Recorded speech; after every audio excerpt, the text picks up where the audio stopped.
The Sunshine Ladies Tour headed down to the Wild Coast for the Supersport Ladies Challenge. This wonderful coastal layout, a firm favourite amongst the girls. Wind always plays its part at the Wild Coast, and it made for a great venue at which to stage the 6th event of the season. Stacey Bregman led the Investec Property Fund Order of Merit going into the week, and although never really in contention at the Wild Coast Sun Golf Club, she remains in top spot going into the Investec South African Women's Open. Melissa Eaton has found good form towards the back end of the season, her all-round game in great shape, and she too will go into her national full of confidence. Laura Assad here at the 16th with a birdie attempt. Laura opened with a 67 thanks to a birdie at the last, which put her into early contention for a first win of the season. Assad was bogey-free on the opening day. Nobukhle Dlamini shot a fantastic opening 6 under par 64, despite a triple bogey along the way. I'm excited, I'm really happy, and look, I played really well today. I hit a lot of fairways and greens as well, and made a lot of putts. All it was about today was just patience. I knew the wind was going to pick up, and try keep it in play when the wind picks up. I had already gotten good momentum from the front nine. Unfortunately, I made a triple on 6, par 3, hit it left in the bush, but it happens. You hit one bad shot now and then. So I moved on and kept fighting, and was just putting well. She led after day 1 at the Wild Coast Sun Country Club. Let's take a look at the day 1 standings. 5 ladies bunched on 2 under par, but top at the Wild Coast after one round on 6 under par, it's Swaziland's Nobukhle Dlamini.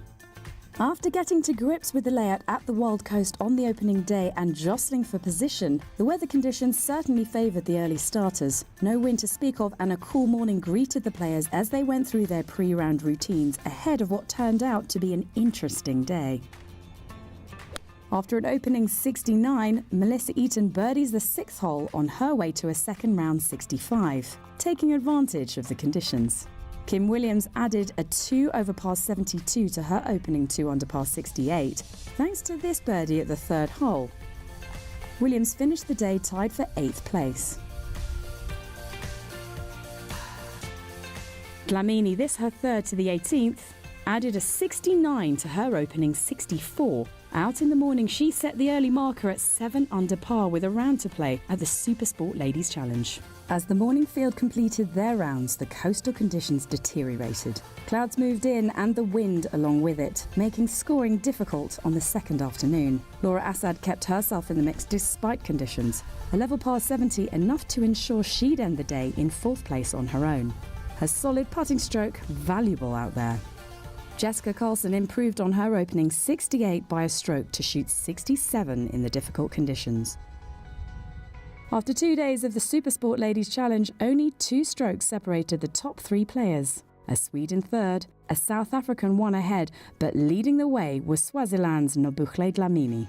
Supersport has always been the pioneer in everything as far as sports is concerned, and putting women on the map is just as important, making sure that the ladies in sport, no matter the sporting code, also take their rightful place. So it's absolutely crucial that we continue our sponsorship of this tournament, putting women's golf in South Africa on the map. Laura Funchstuck had another good week on the Sunshine Ladies Tour. As the tour continues to attract a growing international field, the German finished in a tie for 14th place. England's Kieran Matharu continues her growth as a professional golfer. She opened with a 68, followed that up on day 2 with a 70, and was going well early on day 3. Lejeanne Laithwaite opened with rounds of 69 and 73, but saved her best for last as she carded a 67 on the final day of the Supersport Ladies Challenge to finish in a tie for 5th on 1 under.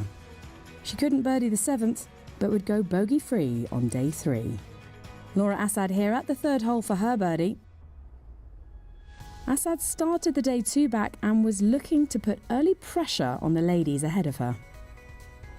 Kim Williams here at the 7th with a tricky downhill birdie putt. That birdie got Williams to 1 under par for the week, and she was moving in the right direction early on. Rachel Goodall at the 3rd. The par 5 yielded a lot of birdie opportunities throughout the week. The lady from England went bogey-free on the front 9 and ensured a top 10 finish at the Supersport Ladies Challenge despite a less than ideal back 9.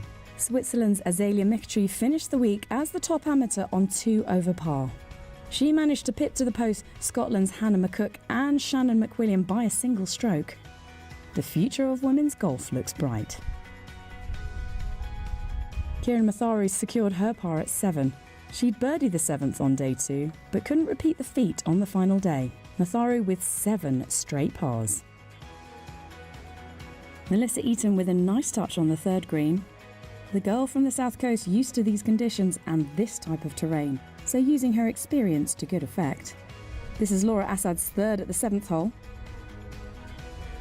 Neatly done. She tapped that in for a birdie and moved to 2 under for the day and 5 under for the tournament. Now to the tournament leader at the 3rd hole, looking for her breakthrough Sunshine Ladies Tour victory. Narrowly missing her birdie at 3, and she dropped a shot at 2, now at 6 under par. Meanwhile, Kieran Matharu had safely negotiated her way through the front 9 in 1 under par 34. This her approach to the 12th. Matharu would make her par there and remain on 3 under. Dlamini looking to get a shot back at the 7th hole. She was 2 over for the day and 5 under for the week, but that birdie got her to 6 under and steadied the ship. Laura Assad found herself with a tricky chip-in at the 12th hole, but again showed her skill around the greens. A tap-in birdie there, along with one at 11, meant Assad was 7 under, with just 6 holes to play. Dlamini back at 9, looking for a birdie of her own, and returning to 7 under par for the week. A much-needed birdie to turn in level par 35. Kim Williams from the fringe at 15. Kim level par for the day, trading birdies and bogeys over the front 9, and all pars to here on the back. Jessica Carlson had birdied the 4th hole to go to 6 under par, but was having trouble at the 9th, with this for bogey.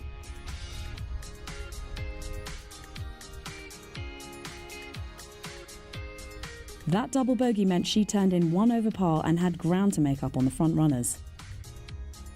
Meanwhile, Kieran Matharu was enjoying a solid enough final day at the Supersport Ladies Challenge. This long putt for birdie at the par 4 15th hole. That came up just short, and she would remain level par for the back 9 and 1 under for the day. Dlamini found the sand at the par 5 12th hole, but then nearly holed out for an eagle. A birdie there meant she was back to level for the day after a drop at 11. Here is the top amateur Azalea Mekhtari again. A great experience for all the players in the field as the Sunshine Ladies Tour continues to provide a playing platform for women's golf. Jessica Carlson looking to bounce back at the 12th hole after her double bogey at the 9th. Right to left as she saw it, but not enough pace up the hill. She remained on 4 under for the week and 1 over par for the day with 6 holes to play at the Wild Coast. Up to Laura Assad at the 15th.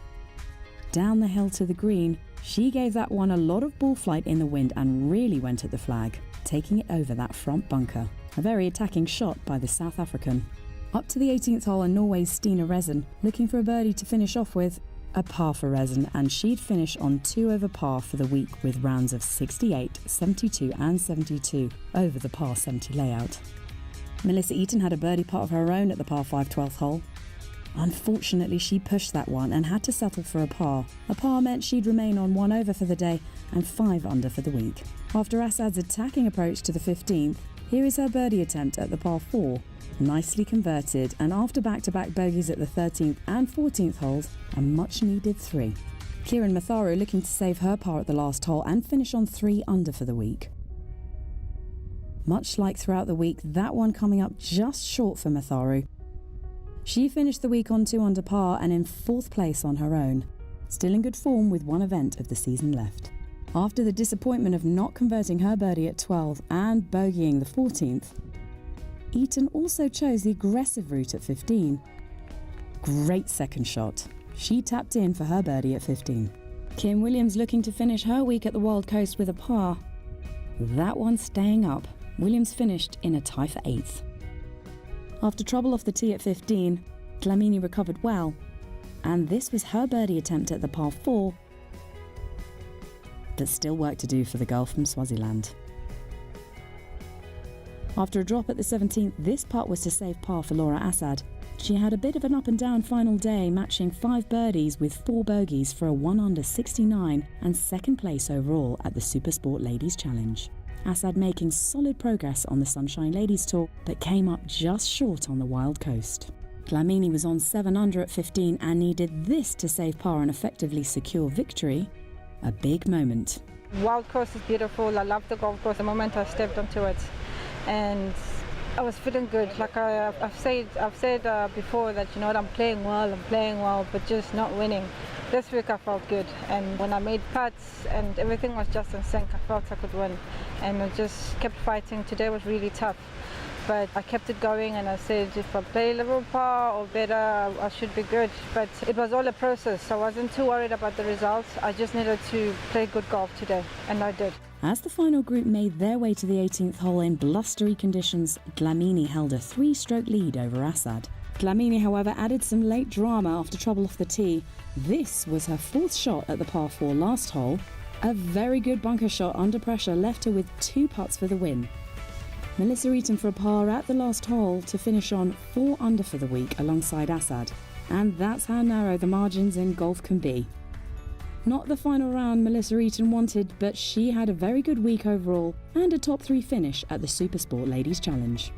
Nobukhle Dlamini missed her bogey putt and had this for a double bogey and a 1-stroke win at the Wild Coast.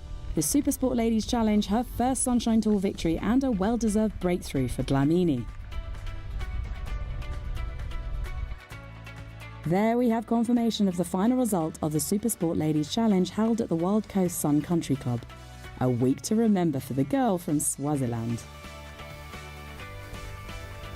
It's been a long time waiting. I've come second many times in the tour, and felt like it was taking me long to win, but patience and a different approach to trying to win again has helped me win this tournament. After 6 events, the Investec Property Fund Order of Merit looks as follows. Dlamini moves into 2nd place behind leader Stacey Bregman, who leads the way going into the Investec South African Women's Open at the Westlake Golf Club. And we have a new winner on tour, the smiling Nobukhle Dlamini, lifting the Supersport Ladies Challenge trophy.